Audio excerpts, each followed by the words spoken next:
guys have your Bibles today? Good. I want to show you a picture to kind of start my sermon, and because we're talking about our sermon series is Words to Live By. Okay? And last week, what did we talk about? Anybody remember? Thank you. All one of you that remembered that. Thankfully, we archive all those things, and you can go back and listen to it again because you must not have been encouraging anyone this week. Chad, I need the picture of the little girl that's, there you go, right there. So, I saw this week. It kind of went with what I wanted to talk about today, so I got them to put it on the screen. It says, at the end of your time here, the world will either be more or less kind, compassionate, generous, funny, creative, and loving because of your presence in it. And you alone get to choose. You get to choose. See, she's got a little superhero thing going on there. It's like we want to focus on the word generous today. Generosity. I love that word. That's one of my favorite words.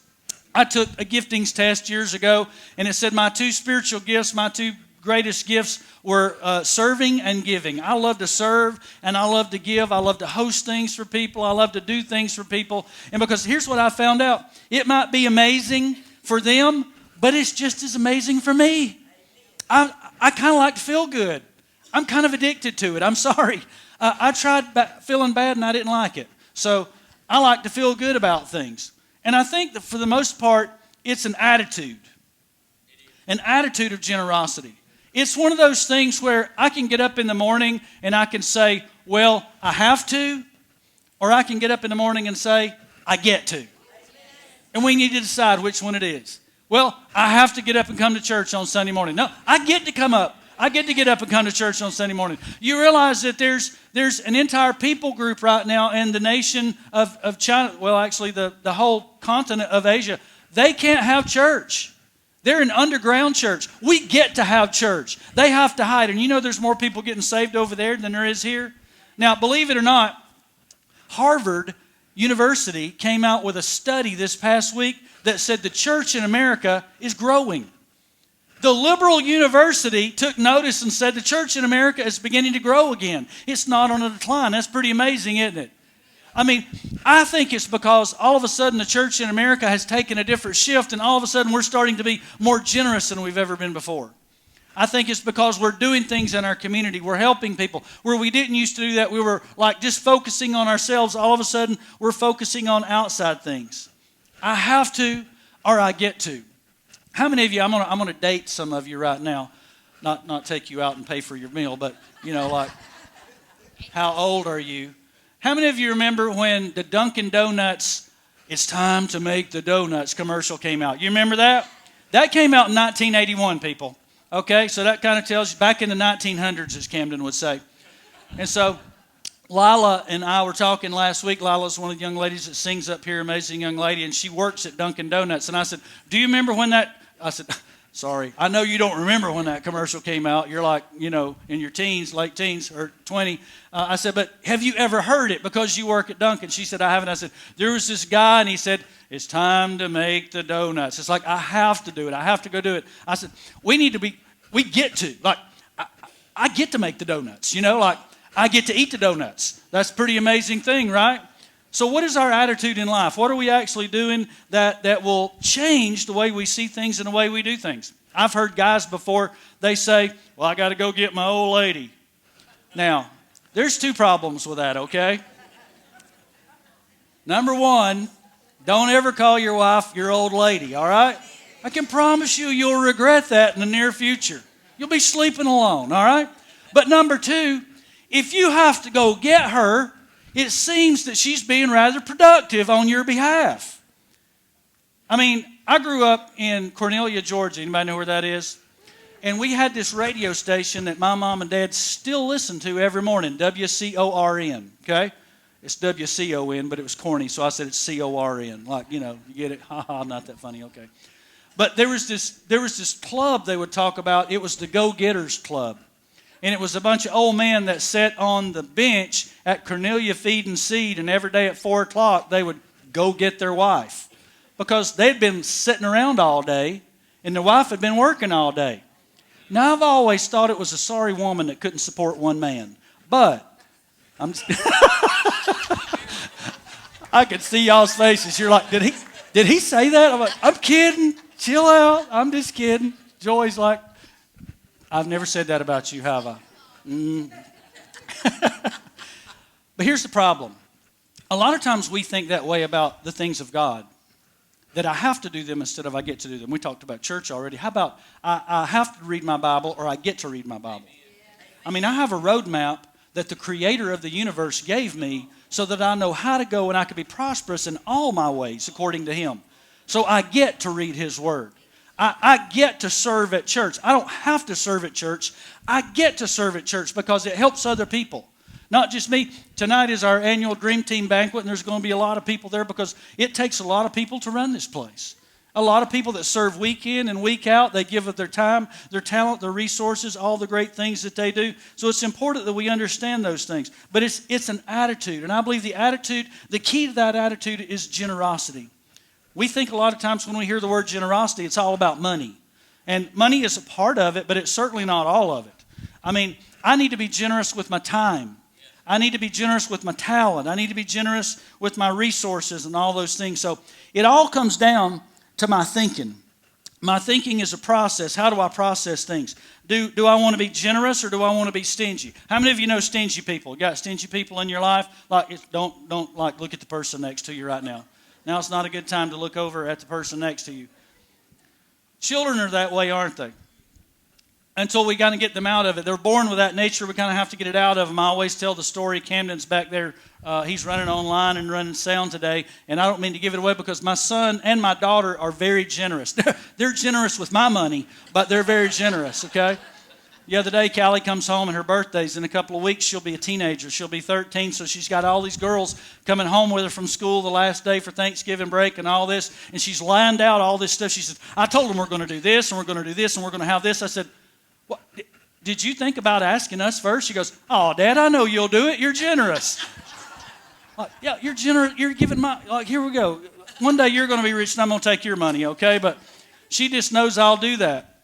Camden, when he was a child, when he was about 4 years old, we went to a restaurant one day, and he didn't eat a whole lot back then. And I said, hey, son, how about we split this sandwich right here? You want to split this sandwich? And he goes, no, I want the whole thing. I said, son, you can't hold the whole thing. I want the whole thing. I'm going to eat the whole thing. I don't want to share it with you. I said, just understand that if you make me buy another sandwich, you're going to eat the whole thing. You get that, right? He goes, I'll eat the whole thing, Dad. Well, he didn't eat the whole thing. But he did eventually. He ate it for breakfast the next morning and lunch the next day and dinner that evening until he devoured that entire sandwich. So today, my son is a very generous young man, and he will give anything away he needs to if I ask him to, because he kind of got that young, like we need to change this philosophy in your mind. That's where we need to be, generous. It's not about, do I just have a part of my life that's generous? I need to live a generous lifestyle. My lifestyle needs to be generous. Listen to Proverbs, chapter number 11, verse 24, the Message translation. It says, the world of the generous gets larger and larger, and the world of the stingy gets smaller and smaller. It's a lifestyle.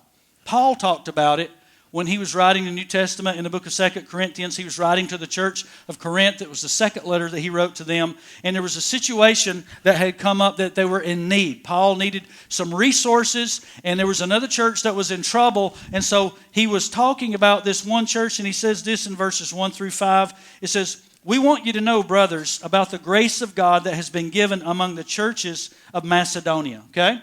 So he's talking about the church in Macedonia, but he's speaking to the church at Corinth. You with me? For in a severe test of affliction, their abundance of joy and their extreme poverty have overflowed in a wealth of generosity on their part. Now get a hold of this. It's a severe test of affliction. They have abundant joy, but they're living in extreme poverty. But it overflowed.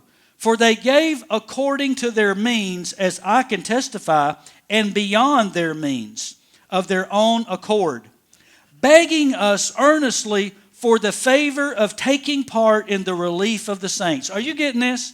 They're like, we know we're hurting, but we want to be a part. We want to give. Have you ever been in that place that somebody needed something, but you gave out of your own need and God moved in your situation? That's what happened with this church. And this, not as we expected, but they gave themselves first to the Lord and then, by the will of God, to us. Now, I believe what this is showing us is Paul is teaching us the why behind why we should give. Why should we give? We want to know the why behind stuff, right? If you go to any leadership thing, the first thing they'll tell you is if you want people to do something, tell them the why behind it. Camden's programmed that way. He'll always say, well, why? I'll tell him to do something. Well, why should I do it? Because I said to. Okay? He don't like that. He wants to know, I'll do it. I have no issues with doing it, but tell me what I'm accomplishing by doing it. Okay, Dad? And that's what Paul is telling us right here. He's telling us the theme of why we should do it. And the first thing he tells us is, number one, is we give because God gave. You've got a dirt poor church. Have you ever been dirt poor? Some of you have been dirt poor before. I feel like that when I was a child, my mom and dad both worked. They worked really hard, but in a lot of ways, we didn't have a lot. We were dirt poor. And I've heard him say that before, so I'll coin his phrase. But there's this dirt poor church. They don't have anything to give, but yet they found ways, and a lot of you are thinking, he's going to take up a big offering to that. It's not about that. Not about that. It's about a lifestyle. It's about what you can do, and you'll figure that out as we go along. But this church, they understood God gave them what they had. Get a hold of that. God gave it to you. The house you have, He gave it to you. The cars you drive. I mean, some of you have a car, some of you have cars. You don't have spare tires, you have spare cars. Okay? And there's nothing wrong with that. Some of you have spare homes. That's good. But God gave you those things. I want you to listen to this. The word believe. Do you think that the word believe is important? Yes.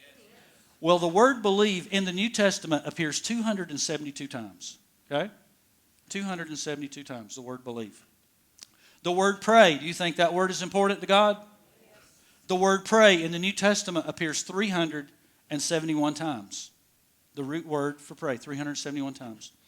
How about the word love? You think that's important? I'm sorry. Did you answer me? Thank you very much. You're awake there. The word love in the New Testament alone appears 714 times. The word give. You want to take a stab at how many times it occurs? 2,152 times. You think that's important to God? That must be pretty important that He talked about it 2,152 times. Why, Tony? Because it echoes His character.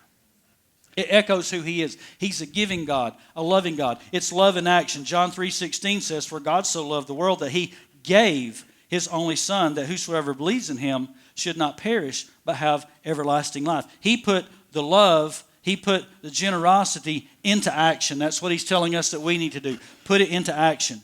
Matthew 10:8, that's our theme verse. We talk about it all the time. It says this: heal the sick, raise the dead, cleanse those with leprosy, cast out demons. You know what the next part says? Freely you have received, freely give. Oh, he tacked that on there right there, that we should give. We should do all those other things. You have the power to cast out demons, heal the sick, but you also have the power to give. Because here's the deal. When you freely receive something, you can freely give it back. That's just the way that He works, the thing that He does. That's the theme of what He's trying to teach us. We struggle a lot of times. But if we struggle, here's the remedy. You need the remedy? Some of you are not generous people. You know what the remedy is? Fall back in love with Jesus. Because when you're in love with Him, you'll be a giver. If you're not a giver, you're not in love with Him. I'm sorry to tell you that, but that's just a fact of life right now. If you're not a giver, if you're not a generous person, then you don't love Jesus like you're supposed to love Jesus. Are you telling me that I don't love Jesus? That's what I'm telling you. The Word is telling you that you don't love Jesus if you're not giving. And again, it's not about an offering. It's not about for the church. It's about a lifestyle that you live every day. Because here's what I found out. Generous people are just more happy. They really are. We said that earlier, but generous people just live more happy lives. Instead of the frowny people. You've seen the people that go, I can tell you right now, they're not generous, all right? They're not. Your face doesn't conform to that way when you're happy, all right? So it's important that you understand what you need to be doing in order to get out of those things. Number 2, God created us to get joy from generosity. Listen to 2 Corinthians 8:2. We read it earlier in ESV. This is in NLT. It says, and they being tested by many troubles, and they were very poor, but they also were filled with abundant joy, which has overflowed in rich generosity. Get a hold of this. Joy and generosity are intertwined. They go hand in hand. He proved it right there. God made giving fun. We're approaching the holiday season. Thanksgiving, Christmas.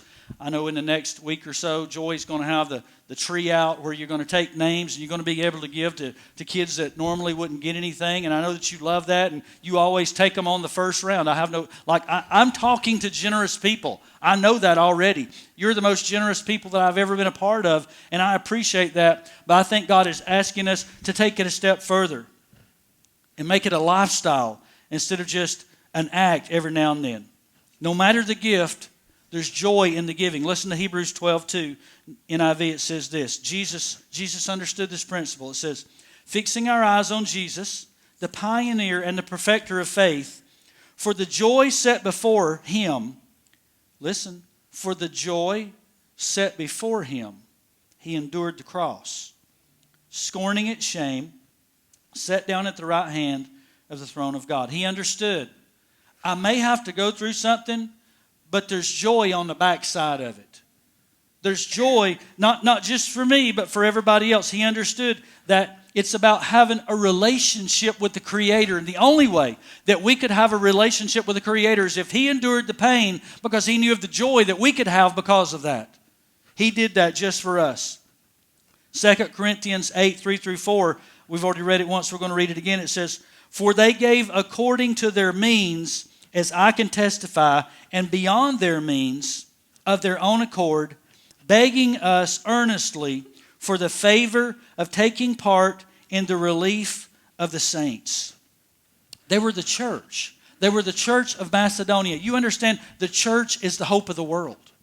We are the hope of the world. We're the bride of Christ. We're it. I think, again, that's why the church is on the uptick in America, because we finally understood we're the hope of the world. And they went beyond their means. How did they do that? It was a miraculous thing that took place. It kind of debunks the myth that only the wealthy are generous. Because the truth is, I know a lot more people that aren't considered wealthy than I do wealthy people that are generous. And God just continues to give it back to them because of what they're doing. It's an investment. Do we get a hold of that? It's an investment in the kingdom. The kingdom of God is what we need to be investing in. That's bringing heaven to this place right here. He takes what we give Him and He multiplies it back to us. I heard this guy tell a story the other day. He said, when I was 16 years old, my dad bought me a car. He bought me a really nice car. And he said, but I didn't care much for the car after a couple of years. And he said, so I traded it for another car. And he said, then I eventually traded it for a Jeep Wrangler, but I was almost ready to finish college. And I basically wanted a more, business type car, so I wanted to get rid of my Jeep Wrangler. And he said, my dad comes, and my dad offers to buy my car from me. He said, my dad paid for it to start with, and then he's going to pay me for it. So he got double from it. That's what God does for us. Like He's always giving it. We can't outgive Him. Whatever you do, He's going to multiply it back to you. He's the dad that bought you the car and then bought the car from you and gave it away to somebody else. That's just how God is. He's generous like that if we allow Him to do that in our life.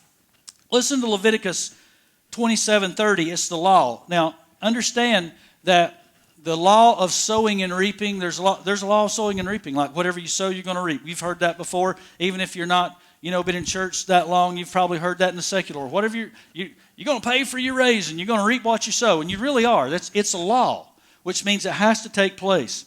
But Leviticus 27:30 says, a tithe of everything from the land, whether grain from the soil or fruit from the trees, belongs to the Lord.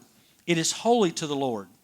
What is he saying? He's saying that 10% of everything you have belongs to Him. Now, the truth is 100% belongs to Him. But He's letting you have 90% of it and asking you for 10 back. And when you give Him 10 back, He makes the 90 go further than the 100% would have. Because he says, I'll rebuke the devourer, which means I'll tie the hands of the devil and not let him touch your money. Would you say that the devil has touched your money before? Things tear up when you didn't want them to tear up. Things happen when you didn't want them to happen. You know, God can control that stuff, right? And he can, let's say something does tear up. Well, he can make sure you've got the money to replace it.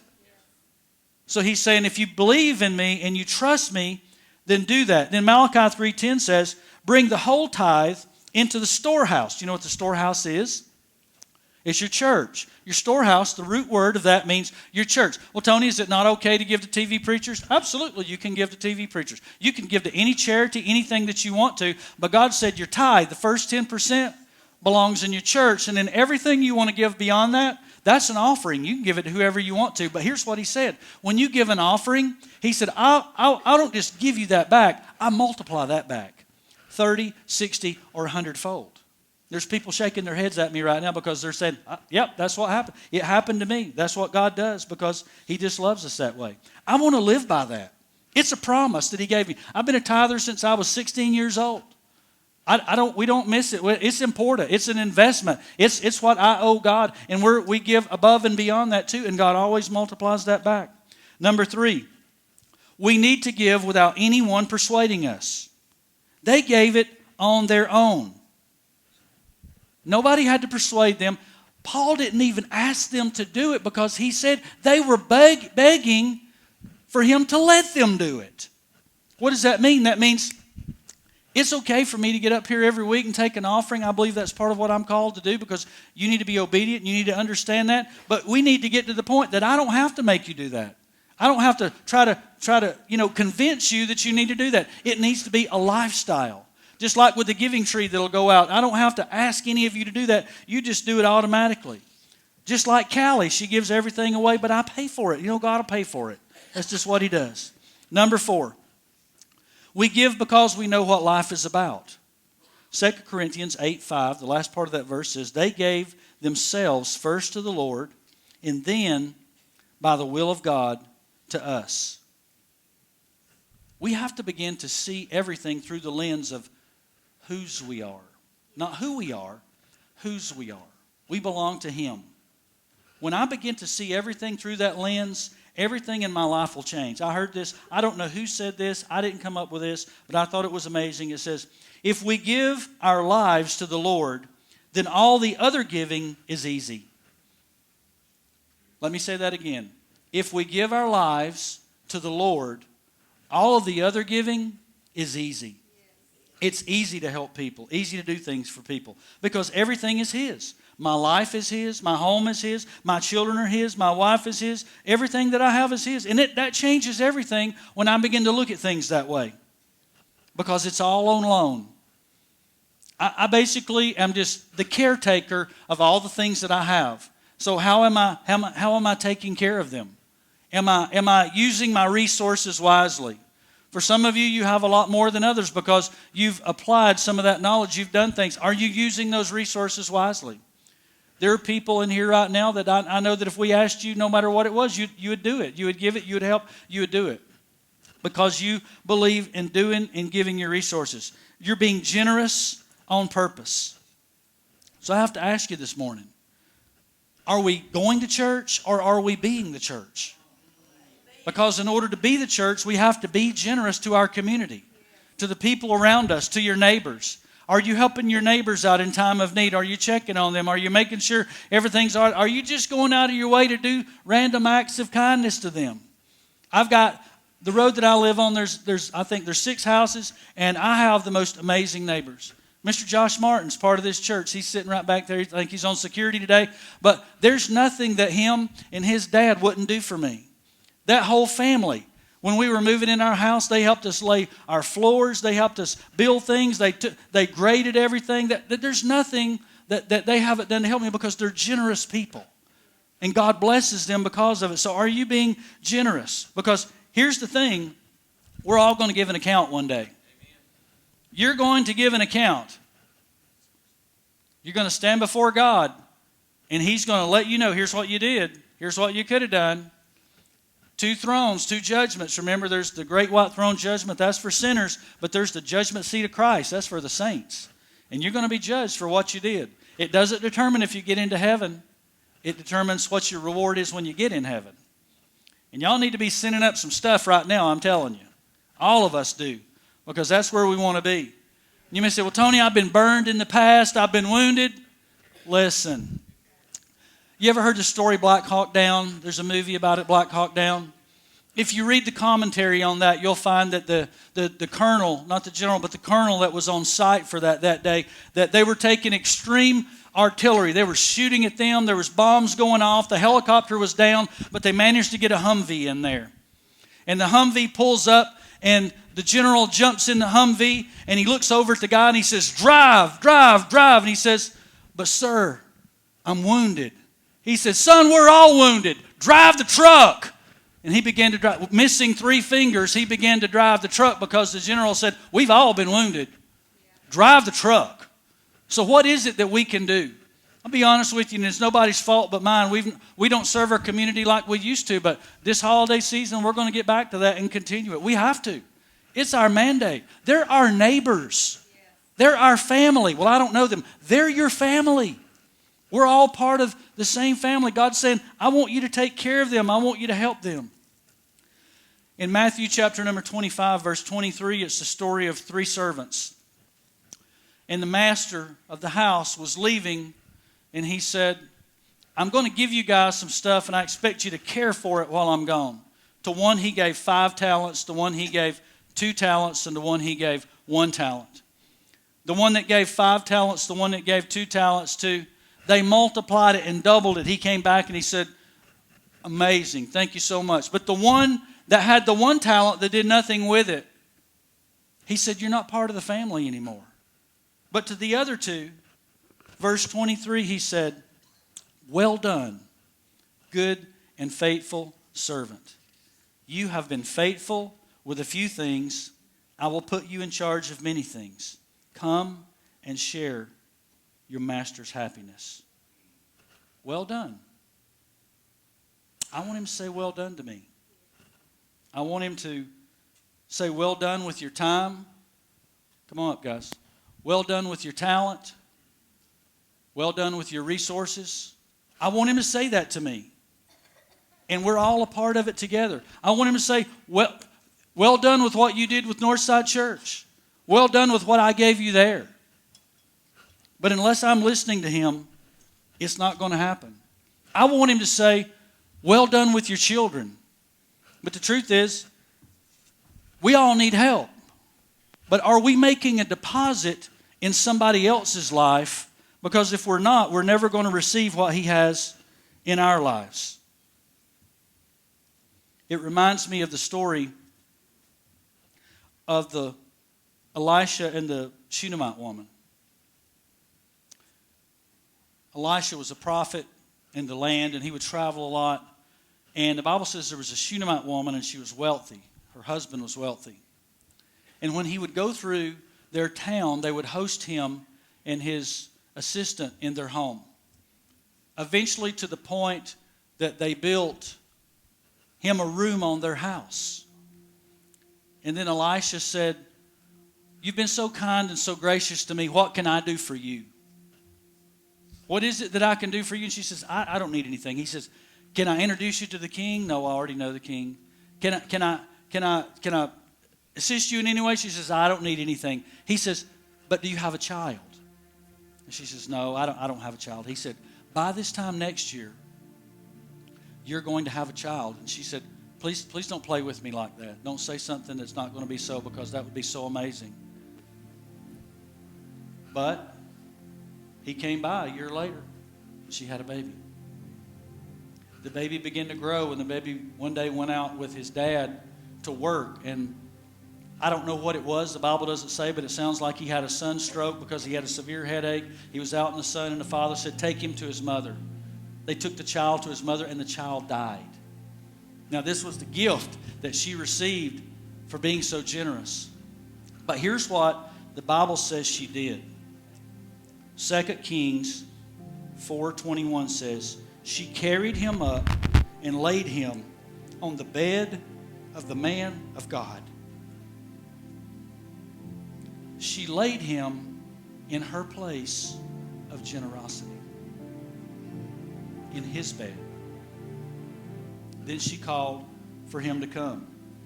The truth is, some of us don't have any place to lay what died in our life because we've not shown generosity anywhere. Now, I'm not great at a lot of things, but I spent a lot of years being a student pastor. I added up one day, and there's been probably over 4,000 kids that have been a part of our student ministries, Mine and Joy's, over 25 years that we did that. And we still are in contact with a lot of them. We run into kids all the time. They're like, hey, you're a pastor. But I invested in kids' lives for years, and now I have people that help invest in my kids.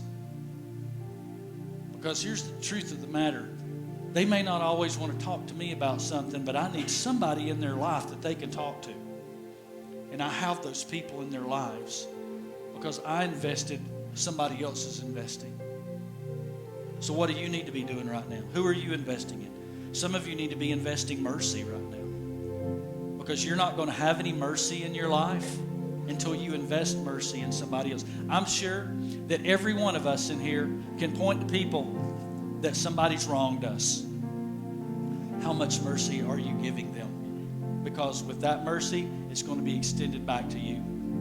How about loyalty? Are you loyal to the people around you, to your job, to your boss, to your family? Because if you're not giving loyalty, you're not going to get loyalty back. We need to have a heart check today.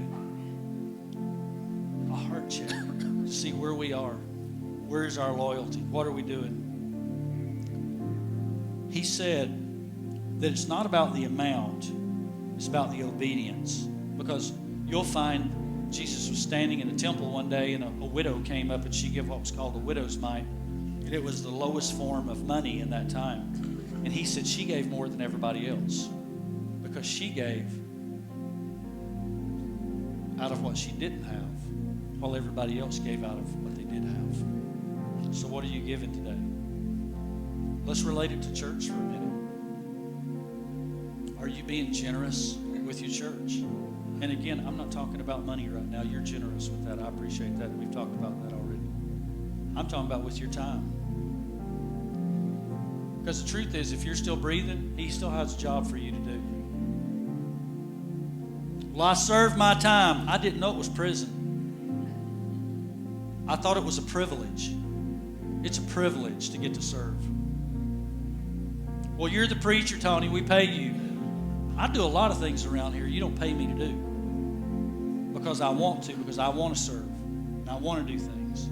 It's just the way that I'm wired. My dad made sure that I knew how to work hard when I grew up. And I don't mind working hard. Somebody said, I'm talking about me, but we went and helped somebody move one day, and I went, and he said, this guy, he goes, there's nothing lazy about that, preacher. I'm just not lazy. I love to sweat. I love to work. That might not be your thing, but what can you do? What can you do to serve other people? In this church, some of you need to be leading and you're not leading. Some of you need to be teaching and you're not teaching. Some of you we need people to rise up and be group leaders. You don't want to know why? Because we've got a younger generation that they don't know how to live out the things of God, and you need to teach them how to do it. And it's not a burden. It's I get to do it. I get to teach somebody how to follow God. It's a promise. So to finish the story, Elisha comes back to town. First of all, he was sent for. He asked the woman, is everything okay? She goes, everything's great. That's where her faith was. Everything's great. I just need you to come to the house. He comes to the house. He walks in his room, her place of generosity to him, and he raised a dead boy back to life in the place of her generosity. Get a hold of that? Did I say that okay? He raised the boy in her place of generosity. Some of you need some things raised to life in your life. Some of you have forgotten how to be generous. You've gotten crusty and you went through COVID and you thought the world was going to come to an end, and you've stockpiled stuff and saved stuff, and nothing wrong with any of that. But there comes a point that God's going to say, what are you going to do with it? Okay, the world didn't come to an end. We're all still here, and there's still a lot of hurting people. What are we going to do? Are we going to help them? Or are we going to do what He's telling us to do? I wrote this down. It's not part of my notes. I wrote it on the back of my thing. It says, our congregation is our community. These neighborhoods around here, that's our mission field. That's our mission field. And we're supposed to look at everyone as family. Everybody. Some of you live in subdivisions. Do you know the people that are around you? I happen to live on a great street that I didn't have to go to any of them. They all came to me. That's just how friendly they were when I moved there. But you may be the one that needs to be friendly and go meet people and greet people, because there are people that need Jesus, and they're not going to come randomly. There's a couple of people that might. I always ask people when they come to Northside, how'd you get here? And 99 times out of 100, it'll be somebody invited me. Somebody brought me. I know somebody here, they'll put it on their card, guest of. That's how important this is. So this is my question to you today. Are we going to all take a step up and be the people that God's called us to be and do the things that God's called us to do? Hello everyone, and thank you for joining us for Northside Church Online today. I pray that through this service that you've been inspired and God has imparted something to you that will help you become all that He's created you to be. I want to say thank you to all of you that make it possible through your giving. If you'd like to give today to help us take the gospel to our world, there are several easy ways you can do so. The first is text to give. Simply text the dollar amount to the number 84321 and simply follow the prompts. Next, you can visit our website at northsidechurch.cc and select the giving icon. You can use our app at securegive.com, select Northside Church, or you can always mail it to 4125 Cleveland Highway, Gainesville, Georgia, 30506. I pray that you have an amazing week, and until next time, may the Lord bless you and keep you, make His face to shine upon you, lift up His countenance to you, and give you peace.